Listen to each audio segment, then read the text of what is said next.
Hello and welcome to this audiobook presentation of Dealing with Parkinson's Disease, an introductory guide to dealing with Parkinson's disease. Copyright and disclaimer information is available in the ebook version for your review.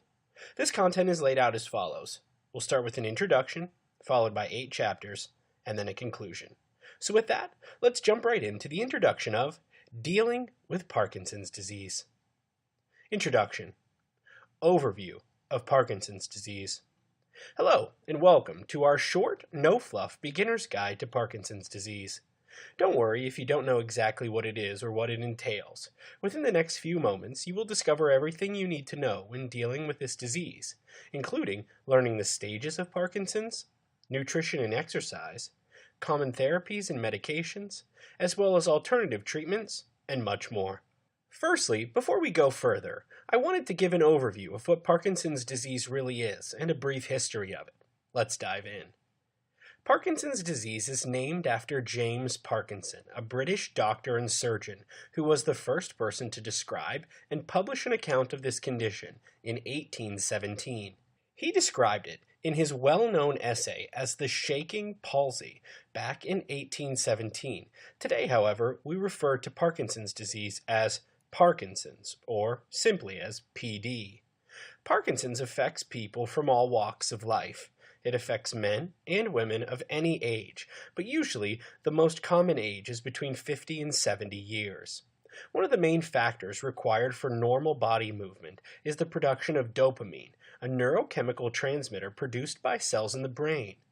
Dopamine is stored in the nerve endings, and when a signal is required, dopamine moves from one nerve ending to the next, and hence a body movement can take place, like moving a muscle. With people afflicted with Parkinson's disease, these brain cells lose the ability to produce enough dopamine required for normal movement. When the majority of these brain cells have been lost, the symptoms of Parkinson's disease come out. Even today, scientists are still not entirely sure why these dopamine cells lose the ability to produce the chemical. Some believe that it's an inherited and susceptibility to developing Parkinson's disease. Others feel that it's something in the environment that triggers the condition, like toxins or viral infections, but whatever the case, it's still not entirely understood.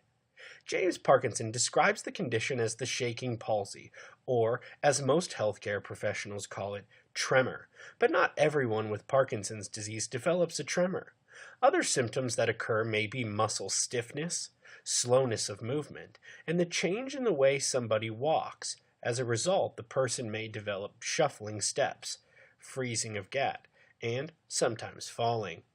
The person's quality of life can also be affected from the day-to-day activities that they need to do, like for instance washing, dressing, buttoning, tying shoelaces, or even their handwriting may change. The symptoms of Parkinson's usually come on over time. They develop slowly over many years. They can be described as motor symptoms related to movement and non-motor symptoms not related to movement. But we have to remember each patient with Parkinson's is unique and develops an array of symptoms quite uniquely and individually. The motor symptoms of Parkinson's disease are the most obvious. These include muscle stiffness, tremor or shaking, slowness of movement, and a change in the way somebody walks. The non-motor symptoms of Parkinson's are less obvious, but just as troublesome.